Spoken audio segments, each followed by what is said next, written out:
माता स्पष्ट लिखा है कि गुरुजी पिताश्री और माता जी ने मिल करके जनेऊ दिया है, क्योंकि यज्ञोपवीत यज्ञ के अधिकार के लिए उपवीत जरूरी है।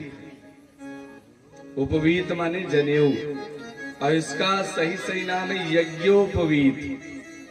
यज्ञोपवीत माने अगर आप कोई यज्ञ, कोई पूजा पाठ अनुष्ठान करना चाहते हैं तो सबसे पहले आपके पास आई कार्ड होना चाहिए। कहीं जाना है आपको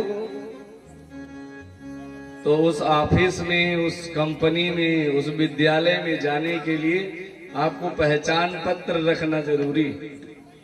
और यज्ञ के लिए एकमात्र पहचान पत्र क्या है? जनेऊ। यज्ञोपवीत। तो यज्ञोपवीत दिया, जनेऊ दिया। कब दिया? पढ़ाई करने से पहले दिया है। पहले जनेऊ हुआ ना, फिर क्या हुआ? लोग कहते हैं कि आज जमाना आगे निकल चुका है, अब तो बच्चे हॉस्टल में पढ़ते हैं। आज का हॉस्टल तो क्या क्या सिखाता है बच्चों को। जितने कुकर्म, जितने दुष्कर्म हैं, वो जो बच्चे सब तो एक जैसे नहीं होते, लेकिन 90%, 100 में 90 केवल वहां बुराइयां सीख करके आते हैं। 10% ऐसे हैं जिनके घर का संस्कार अच्छा है, तो वही बच पाते हैं। हमारे वैदिक काल से हमारी परंपरा सनातन में गुरुकुल जो है वो हॉस्टल रहते थे, छात्रावास होते थे, जिसमें छात्र जब पढ़ने के लिए जाता था तो जब तक पूरी पढ़ाई नहीं हो जाती थी तब तक गुरुजी के यहाँ, गुरु माता के घर में रहता था। इसलिए गुरु का आदर होता था भाई।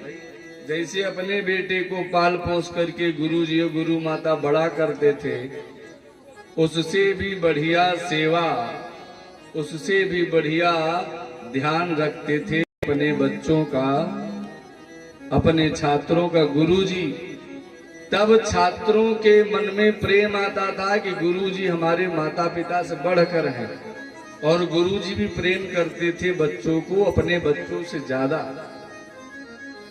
और वहां पढ़ने के समय स्थिति ये होती थी कि गुरुजी के यहाँ का सब कार्य, लकड़ी लाना, गाय अगर है तो उसकी सेवा करना, झाड़ू लगाना, गुरुजी के पैर दबाना, पूजा के लिए फूल लाना। पहले का जो पाठ्यक्रम था वो उबाऊ नहीं था, बड़ा लंबा पाठ्यक्रम नहीं था, इतनी किताबें पढ़ने की जरूरत नहीं थी। पहले की पढ़ाई में बोध कथा होती थी, बिना किताबों के पढ़ाई होती थी। बोध कथा, ऐसी कथा जिनसे ज्ञान होता है, उन कहानियों को सुना करके और गुरुजी अच्छी अच्छी शिक्षा देते थे और सब बैठ के ध्यान से सुनते थे। गुरुजी की सेवा, आश्रम की सेवा करते थे। आज बदल गया समय। अगर किसी प्राथमिक विद्यालय में पतझड़ का मौसम है, पत्ती गिरी है, और प्राथमिक विद्यालय में कोई चपरासी तो रहता नहीं, लेकिन अगर गुरुजी कहीं किसी बच्चे से कह दे भैया जहां बैठना है वहां की पत्ती थोड़ा ले लो, कोई चीज उससे हटा दो। मान लो बड़े संकोच में छोटे बच्चे प्राथमिक में रहते हैं, वो तो मना नहीं करेंगे गुरुजी हम नहीं हटाएंगे। लेकिन अगर उस पे किसी पत्रकार की नजर पड़ गई, देख लिया कि उसके हाथ में झाड़ू है, तो जो नहीं किसी लायक हैं, पढ़े लिखे भी नहीं है, सब एक जैसे नहीं है। लेकिन आजकल ज्यादातर वही ज्यादा नाम और पत्रकार बने हैं भैया जिनको कुछ नहीं आता। वो तुरंत फोटो खींचेंगे और दूसरे दिन लिखते हैं कि पढ़ाई की उम्र में नौनिहालों के हाथ में झाड़ू। अब उनसे पूछो कि क्या कभी वो विद्यालय में नहीं पढ़े हैं? माने गुरु जी झाड़ू लगावे तो अच्छा है, अब अगर बच्चे झाड़ू लेकर के अपने बैठने की जगह साफ कर दिए तो बड़ी भारी बुराई है। तमाम पत्रकारों को देखता हूं न्यूज चलाते हैं कि पढ़ाई की उम्र में बच्चे झाड़ू लगा रहे हैं। ये कितनी गंदी विचारधारा है। उस पत्रकार को पकड़ के उसी से झाड़ू लगवाना चाहिए उस विद्यालय में। अरे भाई, सरकार ने कोई वहां चतुर्थ श्रेणी कर्मचारी तो नहीं दिया है। गुरु के प्रति श्रद्धा का भाव तभी होगा जब गुरु शिष्य में कोई भेद न करे, प्रेम से। हम लोग भी जहां पढ़े हैं वहां झाड़ू लगा करके बैठते थे टाट पट्टी पर, अब तो सीट की व्यवस्था हो गई है। तो समय बदल चुका है और धीरे धीरे हम आपने अपनी संस्कृति, अपनी परंपरा, अपने संस्कारों का मजाक बना डाला। सब कुछ मजाक में होने लगा। केवल और केवल झूठी चीजों में मन लगाया जाता है, सही चीजों को केवल मजाक समझा जाने लगा। जनेऊ देने के बाद में भिक्षा मांगी, माता पिता से सबको प्रणाम किया, गुरु जी के घर गए। राम जी, लक्ष्मण, भरत, शत्रुघ्न, अयोध्या में ही गुरुकुल, और राम जी तो खुद ही वेद के तत्व हैं, जिनके श्वास से वेद निकले हैं। ऐसे राम जी हैं, लेकिन फिर भी गोस्वामी जी संकेत करते हैं, भोलेनाथ कहते हैं कि चाहे जितना ज्ञान हो जाए, लेकिन गुरु के बिना उस ज्ञान की सिद्धि नहीं होती है। इसलिए राम जी कहाँ गए जानते हैं? गुरु ग्रह गए पढ़न रघुराई, गुरु गृह गए पढ़न रघुराई, गुरु ग्रह गए पढ़न रघुराई, गुरु गृह गए पढ़न रघुराई। अल्प काल विद्या सब आई, अल्प काल विद्या सब पाई, अल्प काल विद्या सब पाई, अल्प काल विद्या सब आई। गए गुरु ग्रह गए पढ़न रघुराई, रघुकुल शिरोमणि श्री राम भाइयों के सहित गए तो पढ़ने के लिए, लेकिन ज्यादा समय उनको सीखने में नहीं लगा। अल्प काल, थोड़े समय में विद्या सब आई, अपने आप आ गई। कुछ छात्र ऐसे होते हैं जिनको एक बार बता दो तो उनकी समझ में आ जाता है।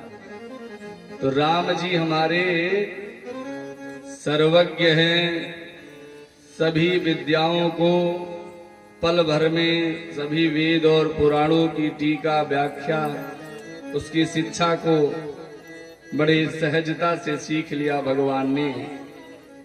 जाको सहज श्वास श्रुति चारी, सो हरि पढ़या कौतुक भारी। भोलेनाथ कहते हैं कि सबको बड़ा आश्चर्य हुआ देवताओं को कि बताओ, भगवान स्वयं विद्यालय में पढ़ने गए, जिसके श्वास लेने मात्र से, सहज श्वास, ज्यादा तेज और ज्यादा धीरे नहीं, सामान्य श्वास, ऐसे जैसे सांस ली जाती है जीवन के लिए, वही श्वास लेने मात्र से श्रुति चारी, श्रुति माने वेद और चारी माने चार, चारों वेद का ज्ञान हो जाता है। ये बड़ा भारी कौतुक है कि वो पढ़ रहे हैं भगवान। मानो भगवान राम ने इस बात का संकेत किया है कि आपको ज्ञान कितना भी अधिक हो जाए, लेकिन गुरु के चरणों में शीश रखे बिना कल्याण होने वाला नहीं है। कुछ लोग समझते हैं कि हमको तो ऐसे ज्ञान है, क्या जरूरत है, लेकिन किसी को राम जी से ज्यादा तो ज्ञान नहीं हो सकता। और गुरु की महिमा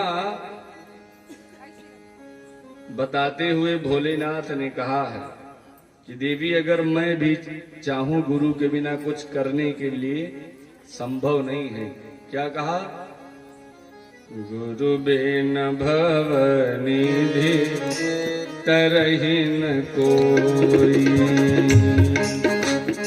भव निधि तरहि न कोई, गुरु बिन भव निधि तरहि न कोई, गुरु बिन भव निधि तरहि न कोई, गुरु बिन भव निधि तरहि न कोई, जो विरंचि शंकर सम होई, जो विरंचि शंकर सम होई, जो विरंचि शंकर सम होई। किसी को गुरु की कृपा के बिना सदमार्ग नहीं मिल सकता। तो संतों ने कहा कि इस चौपाई में खाली दो ही लोगों का नाम आया, गुरु बिन भव निधि तरहि न कोई, और जो विरंचि शंकर दो ही लोगों का नाम है। विरंचि माने ब्रह्मा जी और शंकर माने शिव जी। तो कहा विष्णु जी का नाम काहे नहीं आया इसमें? कहा इसलिए नहीं आया कि विष्णु जी ही तो गुरु ग्रह गए पढ़न रघुराई, वो तो खुद ही दिखा रहे हैं कि पढ़ना जरूरी गुरु जी से है। इसलिए ब्रह्मा जी को और शिव जी को सचेत किया गया कि तुम्हें भी गुरु के चरण शरण में जाने की आवश्यकता है। भवनिधि नहीं पार जा सकते, संसार सागर से पार होना है तो गुरु की कृपा जरूरी है। मैंने बताया था आपको कि जितने राक्षसों को मारा है, चाहे ताटका को तो विश्वामित्र की कृपा से, रावण को मारा है। मैंने कथा महात्म्य में बताया था पहले दिन कि जब राम जी लौट के आए सभा में, सब ने पूछा राम ऐसे बलशाली पौरुषवान महापराक्रमी दैत्य रावण को कैसे मारा? सब ने कहा हनुमान जी ने ये किया, किसी ने कहा जामुन ने ऐसा किया, कोई कहता लक्ष्मण ने, किसी ने कहा विभीषण। राम जी ने कहा सब लोग बता लो तो मैं बताऊं।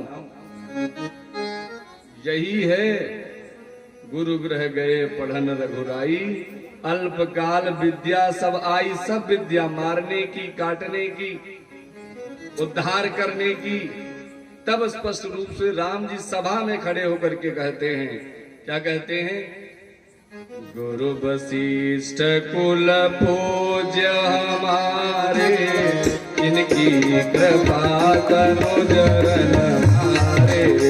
गुरु वशिष्ठ कुल पूज्य हमारे, जिनकी कृपा करो जरन हमारे।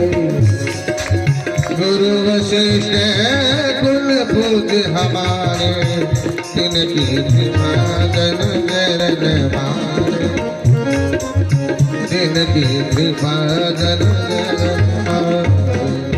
भक्तवत्सल भगवान की जय हो।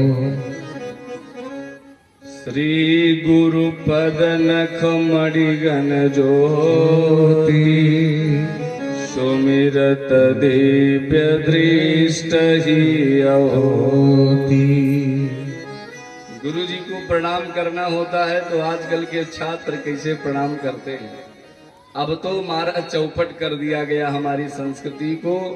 प्रणाम करने चलो ठीक है, नकली प्रणाम ही सही, लेकिन अब तो उससे भी छुट्टी है। Good morning, good morning sir, बस गुड मॉर्निंग हो गई, कोई मतलब नहीं है। जिसके धर्म में जो चलता था चलने देते। जब दूसरे धर्म वाले लोगों ने अपने अभिवादन का तरीका नहीं बदला तो सनातन धर्म के लोगों को क्या जल्दी थी कि बदल दे। अरे कोई दूसरे धर्म का है, उस विद्यालय में जाता हो ना पैर छुए, जिसके यहाँ पैर छूना हराम है। हमारे यहाँ तो राम पैर छूते हैं। तो जब राम जी पैर छूते हैं तो गुरु का पैर छूना बिल्कुल भी हमारे यहाँ निषेध नहीं है। और गुरु जी के जो चरण है ना, श्री गुरु पद नख, गुरु जी के चरणों के जो नाखून हैं, जो 10 संख्या है नाखून की, मणिगन ज्योति, उसको कैसे देखना चाहिए, जैसे मणि चमक रही है। अब अगर इस भाव से गुरु जी के चरणों को देखोगे तो सुमिरत दिव्य दृष्टि ही होती, अंधेरा दूर हो जाएगा। मणि का प्रकाश जब एक बार आंखों में समाहित होगा तो आंखों से हृदय में आ जाएगा। सुमिरत दिव्य दृष्टि होती, स्मरण होगा, दिव्य दृष्टि हो जाएगी। गुरु का संधि विच्छेद भी नहीं। गो माने होता है अंधेरा और रो माने होता है प्रकाश। अंधकार से प्रकाश की ओर ले जाने वाला जो है वही गुरु है। बुराई से अच्छाई की ओर, असत्य से सत्य की ओर ले जाने वाला जो है वही गुरु है। इसलिए हमारी संस्कृति में गुरु का स्थान भगवान से भी श्रेष्ठ माना गया है। तो भगवान राम जी ने मानो संसार को शिक्षा दी कि कितने बड़े राजा के बेटे बन जाना, लोग तुमको ईश्वर कहने लगे, लोग तुम्हें ब्रह्मांड नायक भी बना दें,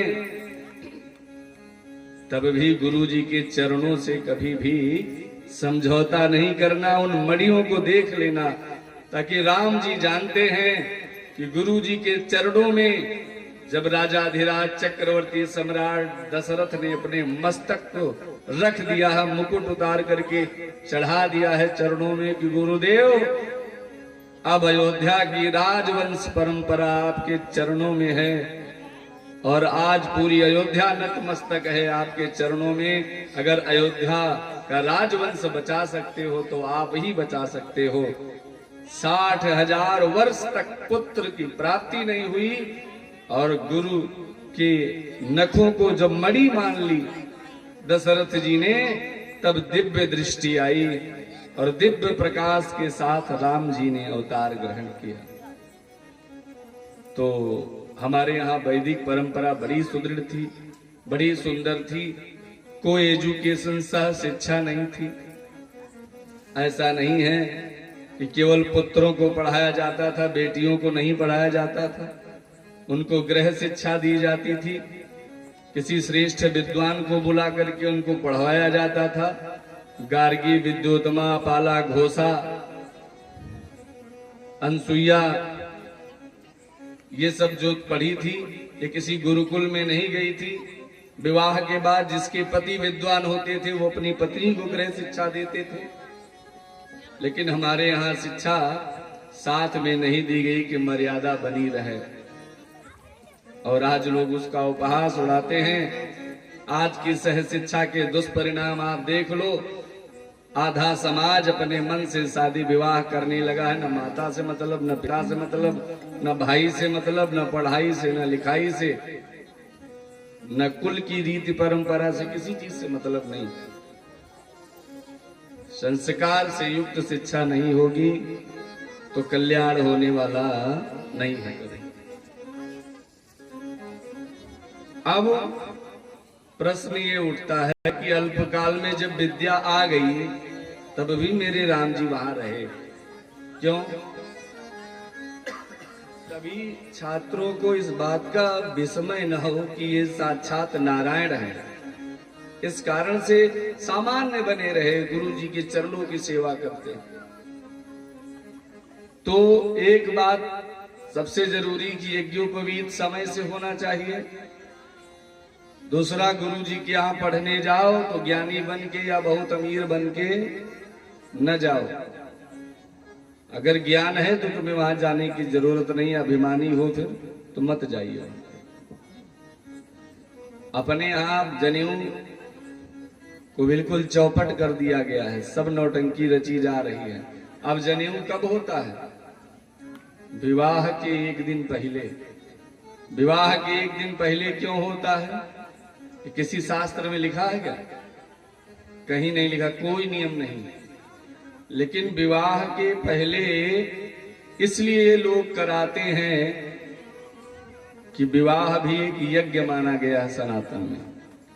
अब विवाह का अधिकार तब तक नहीं है जब तक कि यज्ञोपवीत नहीं होता है। इसीलिए लोगों ने मजबूरी में इस यज्ञोपवीत संस्कार को, जो ब्राह्मण के बालक की 8 वर्ष में, क्षत्रिय के बालक की 11 वर्ष में, वैश्य के बालक की 12 वर्ष में और आवश्यकता अनुसार शूद्र के बालक की 16 वर्ष में जनेऊ होनी चाहिए।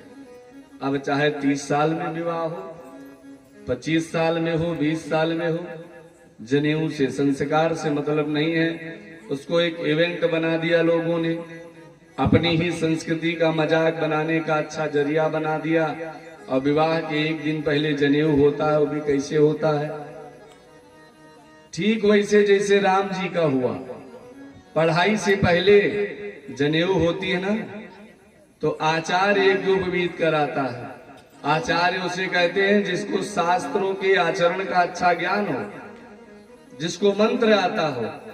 और पंडित जी बैठे हैं, सत्यनारायण भगवान की कथा हो गई, बैठ गए और आचार्य बनाया गया फूफा जी को। कोई और नहीं बनेगा, चाहे शुद्ध गायत्री मंत्र आवे और चाहे ना आवे। आचार्य अगर कहीं अच्छा विद्वान बुलाएंगे, पैसा देना पड़ेगा। इससे बढ़िया है कि कौन सा बड़ा भारी प्रभाव, फूफा जी को बैठाओ। वैसे भी कल बारात जाना है तो आए हैं सच धज करके। और जानते हैं उनके लिए बढ़िया सा वस्त्र, जो पंडित जी बैठे हैं उनके लिए गमछा नहीं आएगा ना, फूफा जी के लिए बढ़िया वस्त्र आया, नाराज ना हो जाए, घर के दामाद हैं। और दे दिया गया। और 4 से 5 घंटे जिस जनेऊ में समय लगता है, 20 मिनट में फूफा जी नकली मंत्र दे देते। शिव पुण्य है, शिव धर्म है, जहाँ शिव बसे हैं बर्फ के सन। मुझे इस नगरी में कीर्तन। जो शिव शून्य है, शिव पुण्य है, शिव धर्म है, शिव धर्म है, जहाँ शिव बसे हैं बर्फ के सन। मुझे इस नगरी में कीर्तन। कुछ नहीं करेंगे, शास्त्र की नकल कि जनेऊ के बाद भिक्षा मांगा जाता है, तो भिक्षी मांगने के लिए वो वर खड़ा हो जाता है और पूरे गांव के लोग, रिश्तेदार, मिठाई खिलाना, फिर क्या क्या करना। और उस पर अधिकार किसका? वो जाता था गुरुजी के घर, जो भिक्षा मांग के ले जाते थे। अब गुरुजी कौन बने हैं? फूफा जी। तो उस पे अधिकार किसका? बुआ जी का। वो सब लेकर के अपने घर को चली जाती हैं। और ऐसी नौटंकी होती है कि बाद में खड़ाऊ तख्ती ले करके और 3 कदम मंडप में बढ़ाते हैं। जो लड़का है, जो वर है, वो बढ़ाता है। और सब लोग क्या कहते हैं? काशी पढ़ने जा रहे हैं। यानी परंपरा सब वही है कि गुरु ग्रह गए पढ़न रघुराई। लेकिन नकली पढ़ाई, 3 कदम जाते हैं, तब तक परंपरा है कि मामा जी को बुलाए लाओ, नहीं तो सही में काशी चले जाएं तो बारात कौन जाएगा कल। तो मामा जी दूर से ही 500-500 के 1-2 नोट निकाले हैं। अगर अमीर मामा जी हैं, गरीब है तो मान लो चुप्पे मुट्ठी में बांधे हैं। और अगर अमीर हैं तो दूर से ही 500-500 के 2-3 नोट निकाले हैं। मानो शिक्षा दे रहे हैं कि पढ़ाई लिखाई कुछ जरूरी नहीं है, सबसे जरूरी पैसा है। और उसको देखते ही जो काशी जाने का विचार झूठा विचार है, सही वाला नहीं, वो झूठा विचार भी पढ़ाई का लोग त्याग देते हैं। और ताली बजा करके सियावर रामचंद्र की जय बोल दिया जाता है। तो जब सब कुछ झूठा है, जब आपका यज्ञोपवीत संस्कार झूठा है, जब आपके आचार्य जी झूठे हैं, जब आपका भिक्षा मांगना झूठा है, जब आपका पढ़ाई करना झूठा है, तो जीवन में सच्चाई जब है ही नहीं है तो सच्चा आनंद, सच्चा सुख, सच्चा प्रेम तुम्हें मिलेगा कैसे? कुछ नहीं। कलयुग की स्थिति क्या हो गई है जानते हैं? झूठ ही लेना झूठ ही देना, झूठ लेना झूठ देना, झूठ लेना झूठ देना, झूठ लेना झूठ ही देना, झूठ लेना झूठ देना, झूठ ही भोजन झूठ चवेना, झूठ ही भोजन झूठ चवेना, झूठ ही भोजन झूठ चवेना। बोलो सदगुरुदेव भगवान। भगवान की जय हो। तो भैया जब अगर डॉक्टर दवा लिखे और झूठा ही दवा लाओ, झूठा ही खाओ, फेंक दो, कोई पैसा दे दे तो दवा न खाओ, तो रहोगे कि जाओगे? अगर सब कुछ झूठा करना है, बताओ अपने संस्कारों को झूठा बना दिया आपने, और जीवन में सच्चा सुख चाहिए ना, कभी नहीं मिलेगा। सुधार करो, सब लोग ना कर पाए तो ब्राह्मण क्षत्रियों को तो जरूर करना चाहिए। नकली आचार्य न बनाओ। बुआ जी फूफा जी नाराज होना चाहते हैं तो एक दो बोरा इसे भिजवा दो, लेकिन उनको वहां न बैठाओ जहां उनकी कोई आवश्यकता नहीं है। तो खैर अब तो परंपरा चल पड़ी है, लेकिन अगर आप अपने बच्चों को संस्कार देना सही सही चाहते हैं तो नकली वाला बाद में करा लो, लेकिन असली यज्ञोपवीत पहले हो जाना चाहिए। तो इस प्रकार से भगवान की शिक्षा पूरी हुई और सभी भाई बड़े प्रेम से एक दूसरे का सहयोग करते हैं।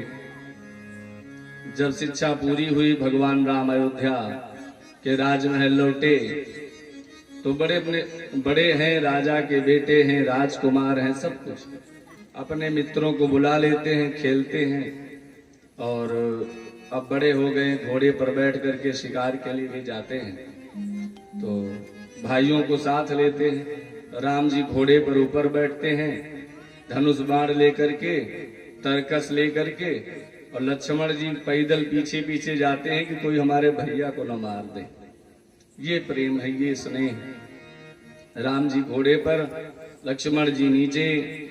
और लिखा गया है कि पावन मृग मारे जिय जानी। मृग माने मैंने एक दिन बताया था, हिरण होता है कि सब पशु होते हैं। मृग माने सब जानवर जितने हैं सब मृग में आते हैं। हिरण अलग है और मृग माने सभी पशु। तो भगवान राम जाते हैं और मन में विचार करते हैं कि इसको मारना है। किसको मारने का विचार बनाते हैं? तमाम लोगों ने सोचा कि ये तो साक्षात परमात्मा के अवतार हैं और जीवों पर दया करना चाहिए, तो ये खुद ही जीवों को मार रहे हैं। तो क्या राम जी गलती करेंगे? गलती नहीं करेंगे। राम जी मन में विचार करके उन मृगों को मारते हैं। जिन मृगों का मारा जाना राम जी से लिखा है, जैसे रावण, कुंभकर्ण, हिरण्यकशिपु, हिरण्याक्ष,